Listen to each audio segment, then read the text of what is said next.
अस्सलाम वालेकुम, मैं हूँ शाहरुख सुहेल ओवरसीज़ वॉइस से। ख़वातीन हज़रात, राना सनाउल्लाह के बयानात को देखते हुए इन लोगों की मुनाफ़क़त का अंदाज़ा बखूबी हो सकता है।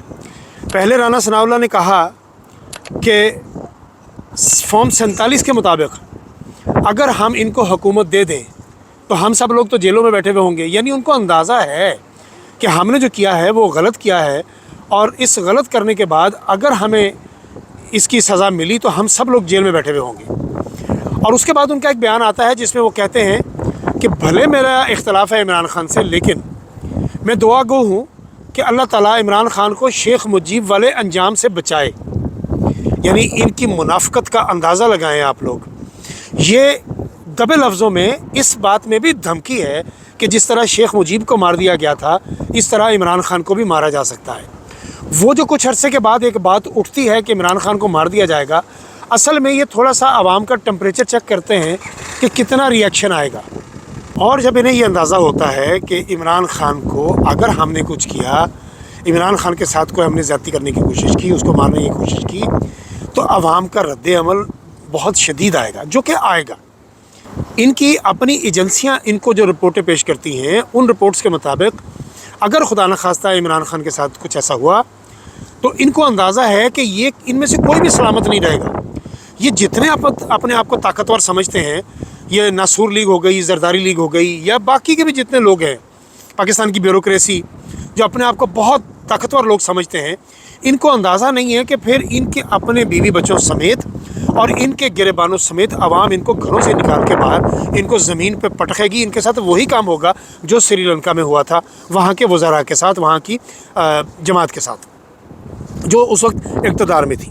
और अब आइए दूसरी बात की तरफ, क्योंकि इमरान ख़ान इनके हवास पर तारी है, इनके हवास पर उसकी वो बाकायदा सवारी कर रहा है, इसलिए नवाज़ शरीफ ने शहबाज शरीफ, बल्कि नवाज़ शरीफ तो खैर अब किसी गिनती में ही नहीं आते, किसी खाते में ही नहीं है, चूँकि वज़ीर-ए-आज़म ख़ुद साख्ता जाली वज़ीर-ए-आज़म चूँकि शहबाज शरीफ है, इसलिए शहबाज शरीफ ने कल की तारीख़ यानी 28 मई की छुट्टी दे दी है, इसलिए कि साइफ़र केस का फ़ैसला इनको डाउट था कि कल सुना दिया जाएगा, और उसमें चूँकि उस केस में है ही कुछ नहीं, लिहाजा इमरान ख़ान को बरी होना है।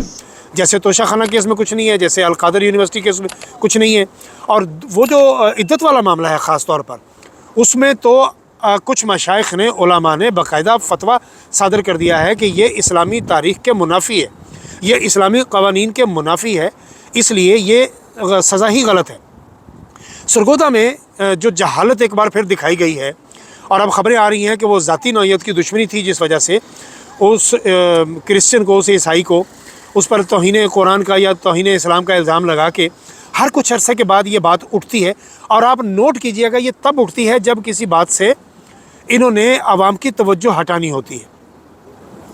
अब फिर इमरान ख़ान के केसेस चूँकि पूरे होने को है, उससे उनकी सज़ा ख़त्म होने को है, लिहाजा उनकी कोशिश है कि ऐसा इशू खड़ा किया जाए, आवाम की तवज्जो उस तरफ की जाए, और तवज्जो के बाद अदालत को इस्तेमाल करके या अदलिया को इस्तेमाल करके एक बार फिर इमरान ख़ान के ख़िलाफ़ फ़ैसला दिया जाए, और इमरान ख़ान के ख़िलाफ़ मज़ीद केसेस बनाए जा रहे हैं। लिहाजा एक नया इशू खड़ा कर दिया, सरगोदा की तरफ लोगों की तवज्जो करा दी। मुझे एक बात समझ नहीं आती कि तौहीन कुरान या तौहीन इस्लाम के हवाले से तो आए दिन कोई ना कोई चीज़ खड़ी होती है, लेकिन तौहीन शरीयत की है उस जज ने जिसने इमरान ख़ान को इद्दत के मामले में सज़ा दी है। ये तौहीन शरीयत है। शरीयत के मुताबिक चूँकि ये सज़ा नहीं है, लिहाजा इस जज को संसार कर देना चाहिए, या इसके सहूलतकार जितने हैं या इससे ज़बरदस्ती काम लेने वाले जितने लोग हैं उनको भी संसार करना चाहिए। असल में तो देखा जाए तो इस्लाम के मुनाफी जो फ़ैसला दिया गया है, क्या वो जज सज़ा का मुस्तहक नहीं है? क्या इस जज को संसार नहीं करना चाहिए? लेकिन मेरा ख्याल है कि इस जज को नहीं, बल्कि इससे बयान दिलवाना चाहिए, इस जज से पूछना चाहिए कि तुम्हें किसने मजबूर किया कि तुम इमरान ख़ान के ख़िलाफ़ ये इद्दत के हवाले से फ़ैसला सुनाओ, तो सज़ा तो उसको मिलनी चाहिए। लेकिन अगर जज कहता है कि नहीं, ये सज़ा मैंने सुनाई है, तो फिर इस जज को सज़ा होनी चाहिए और इसको संसार करना चाहिए मेरे नज़दीक, इसलिए कि इसके अलावा कोई चारा नहीं है। कि अगर ये लोग इस्लाम को इस्तेमाल करते हैं, ये इस्लाम को, दीन को बेचते हैं, और वो मुल्ला भी जो हुकूमती नशिस्तों में बैठे हुए मुल्ला हैं जो कहते हैं कि हाँ इद्दत के मुताबिक ठीक फ़ैसला हुआ है, मुझे नाम लेने की ज़रूरत नहीं है, उसमें कई ऐसे शराबी मठ हैं जो पूरे के पूरी जिनकी शाम शराबों में गुजरती है, और वो आलम दीन बन के तो ये हुकूमती सफ़ों में बैठे हुए हैं। آپ میرا اشارہ سمجھ جائیں گے, نام لینے کی ضرورت نہیں ہے کیونکہ پھر ان لوگوں کو بہت تکلیف ہوتی ہے جب ان کا نام لیا جاتا ہے.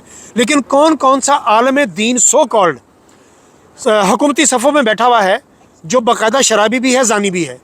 میں ذاتی طور پر جانتا ہوں ایسے لوگوں کو, لیکن کوئی بات اس لیے نہیں کرتا کہ ان کو پتہ ہے کہ یار یہ ایجنسیوں کے لوگ ہیں, پھر لوگ آپ کو اٹھا لیں گے یا آپ کے حوالے سے بات ہو جائے گی, آپ کو دھمکیاں آنی شروع ہو جائیں گی. کہنا یہ چاہ رہا ہوں کہ جس جج نے عمران خان کو عدت کے حوالے سے سزا دی ہے وہ اس نے اسلامی اور شریعت کے منافی سزا دی ہے, لہٰذا وہ سنگسار ہونے کا وہ مستحق ہے, اس کو سنگسار کرنا چاہیے. ایسے شخص کو پتھر مارنے چاہیے. یہ جائے کہ آپ اس بیچارے عیسائی کے باپ کو, یہ جاہل قوم پتھر مار مار کر اس کو زمین پہ گرایا ہوا ہے اور پیچھے سے لوگوں کی آوازیں آ رہی ہیں, اور یہ وہ لوگ ہیں جن کا نہ نماز سے تعلق ہے, نہ قرآن سے تعلق ہے, نہ دین سے تعلق ہے. آپ کبھی ان کو پوچھ کے دیکھ لیں, کبھی کبھار ہمارے مذہبی لوگ مائک لے کے نکلتے ہیں, نماز کی رکعتیں پاکستانیوں سے پوچھی جاتی ہیں تو یہ نہیں بتا پاتے. وہ کہتے ہیں تیسرا کلمہ سنا دے, یہ وہ نہیں سنا پاتے. اور ویسے توہین کے حوالے سے ان کو بھڑکا دیا جائے تو ہو ان جیسا تو مسلمان ہی کوئی نہیں ہے. یہ ہے وہ جہالت. میرے نبی کے پیروں پر استغفر اللہ پتھر مارے گئے, میرے نبی کے پیروں کو لہو لہان کر دیا گیا. میرے نبی نے کہا ان کو معاف کر دو. مجھے ان میں سے آنے والی نسلوں میں مسلمان نظر آتے ہیں. حضور اکرم صلی اللہ علیہ وسلم پر کچرا گرانے والی کی مزاج پرسی کے لیے میرا نبی اس کے گھر میں چلا جاتا ہے. اور یار تم لوگ کیا نبی سے زیادہ افضل ہو؟ نعوذ باللہ, کیا تم لوگ نبی سے زیادہ قلب میں وسعت رکھتے ہو؟ تمہیں تمیز ہی نہیں ہے اس بات کی تم نے کیا کرنا ہے. یہ تمہارے ملا انہوں نے برباد کر دیا پاکستانی عوام کو مذہب بیچ بیچ کے. بس ایک بات میں جذباتی کر دیا کہ کوئی نبی کی حرمت پہ, کوئی قرآن کی حرمت پہ بات کرے, بس اس کو مار دو, اور بلا تحقیق کیے بغیر اس کو مار دو. کیا سرگودا کے کسی کیس کے بارے میں کسی نے تحقیق کی کہ اس پر کیا ہونا چاہیے تھا اصل میں؟ لیکن اس کے باپ کو پتھر مار مار کے لہو لہان کر دیا. لہٰذا عمران خان کے خلاف جتنے فیصلے آنے والے تھے اب انہوں نے اس کا دیکھو ری شیڈول کر دیا نا. کوئی فیصلہ کل تھا, کوئی 29 کو تھا, کوئی 30 کو تھا, اب وہ ری شیڈول ہو گیا. اب یہ اس کو پھر لمبا کھینچ کے لے جائیں گے. کتنی دیر بکرے کی ماں خیر منائے گی؟ آخر تو آپ لوگوں کو اس بکرے کو چھری کے نیچے آنا ہے. اور وہ چھری پتہ کیا ہے؟ عوام. جس دن یہ عوام باہر نکلیں گے اس دن اس مافیا, اس بدماشیا, اس اشرافیہ, یہ غلیظ اشرافیہ پاکستان کی, اس کی گردن پہ چھری پھیرے گی. یہ ہو نہیں سکتا کہ ان کو سزا نہ ملے. لہٰذا 28 مئی کا ایک اور ڈھکوسلا جس کا کہ ایٹم بم پاکستان کے جو موجد تھے ڈاکٹر عبد القدیر, ان کی بات سن لی جائے. وہ کہہ رہے ہیں یہ تو پٹاخہ نہیں پھوڑ سکتا نواز شریف, اور یہ سچ ہے. جو بندہ 3 بار اپنی جان پہ بن آئی تو سودا کر کے کروڑوں ڈالر خرچ کر کے باہر بھاگ جاتا ہے, اور وہ کروڑوں ڈالر لینے والوں پہ بھی لعنت ہے کہ ہر بار وہ بھی بک جاتے ہیں اور اس غدار کو ملک سے بھاگنے کی اجازت دے دیتے ہیں. لیکن اس بار اس غدار کو پاکستان سے باہر جانے کی اجازت نہیں ہونی چاہیے. نواز شریف اور یہ پوری فیملی بنیادی طور پر پاکستان کی غدار ہے. اس فیملی نے پورے پاکستان کے نظام کو رشوت پہ لگا دیا. انہوں نے لوگوں کو گھروں پہ, گاڑیوں پہ کیا کیا نہیں کیا. عطا تارڑ کی وہ جو ڈونکی کہہ رہا ہوں, کیا تھا وہ ڈنٹونک منسٹر, وہ ڈنٹونک منسٹر آپ بیٹھ کے کیا کیا بکواس فرما رہا ہے عمران خان کے حوالے سے, کیا کیا بات کر رہا ہے کہ جی وہ شیخ مجیب سے ملاتے ہیں. اصل میں وہ شیخ مجیب کے حق میں بات کر گیا. یہ وہ جہالت ہے. ان لوگوں کو پتہ نہیں چلتا کہ ہم کیا کہہ رہے ہیں. وہ شیخ مجیب کے حق میں بول گیا کہ شیخ مجیب پر تو کوئی 190 ملین کا وہ کیس نہیں تھا, شیخ مجیب پر تو کوئی توشہ خانہ کا وہ نہیں تھا, کسی نے تحفے نہیں بیچے تھے. اور یار کوئی اپنا اگر تحفہ بیچتے تو تمہیں کیا تکلیف ہے ڈنٹونک؟ تمہارا کیا مسئلہ ہے اس میں؟ اور پھر کون سا وہ پیسے بیچ کے وہ پیسے اپنے گھر لے گیا تھا؟ اس نے بنی گالا کی سڑک بنائی تھی اور وہ سڑک پہ سے ہزاروں بنی گالا میں بسنے والے افراد کو فائدہ ہوا. تم لوگ یہ نہیں کر سکتے. تم لوگ پاکستان کا سرمایہ پاکستان پہ لگا کے پاکستان کی عوام پہ احسان کرتے ہو. جیسے موٹر وے بنائی, جیسے میٹرو بنائی, جیسے اورنج بنائی, تمہارے لیڈر کے باپ نے اپنے جیب سے پیسہ نہیں لگایا. یہ پاکستان کا پیسہ ہے. پاکستان میں یہ رول پاس ہونا چاہیے کہ کسی بھی پروجیکٹ پر کسی کے نام کی کوئی تختی نہیں ہونی چاہیے, اس لیے کہ یہ تمہارے باپ کا پیسہ نہیں ہے. لگاؤ اپنے باپ کا پیسہ, تو پھر اس دن اپنی تختی لگانا, ہمیں کوئی اعتراض نہیں ہوگا. لہٰذا آخر میں بس ایک ہی بات کہ عمران خان پر جتنے کیسز ہیں یہ سارے جعلی اور بوگس ہیں. آخر ایک دن عمران خان کو باہر آنا ہے, اور رانا ثناء اللہ کا وہ خوف تب تک جاری رہے گا کہ ہم سب تو جیلوں میں بیٹھے ہوئے ہوں گے, اور تم بیٹھے ہوئے ہوگے. تمہارا مستقبل اب سب لوگوں کا جیل ہے. تمہیں جیل میں ہونا چاہیے. تم نے نہا کے ایک آدمی کو جیل میں بٹھا رکھا ہے. بس یہ بات ذہن میں رکھیے گا. چلتے چلتے نواز شریف کی ایک اور بونگی آپ نے وہ سنی ہوگی کہ 1999 میں مجھے کلنٹن نے $5 ارب آفر کیے تھے. वो ज़ाती तौर पर तो नहीं किए थे ना उसने ऑफ़र कि तुम्हारी जेब में चले जाएंगे, तुम हमसे पैसे ले लो। उस वक्त तो तुम्हारी औकात चंद लाख डॉलर की भी नहीं थी और तुम 5 अरब डॉलर की बात कर रहे हो कि वो तुम्हें दिए थे। वो पाकिस्तान को उसने ऑफ़र की थी कि पाकिस्तान को 5 अरब डॉलर दे देते हैं, लिहाजा आप लोग धमाके ना करें, जो कि तुमने किए भी नहीं थे नवाज शरीफ।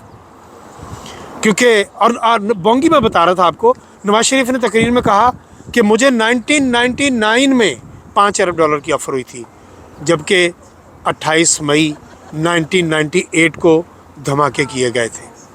पाकिस्तान के एटमी प्रोग्राम उस दिन जो परवान चढ़ा था वो 1998 था, और इसको बंदे को पैसों की ऑफ़र हुई 1 साल के बाद। इनको याद नहीं रहता।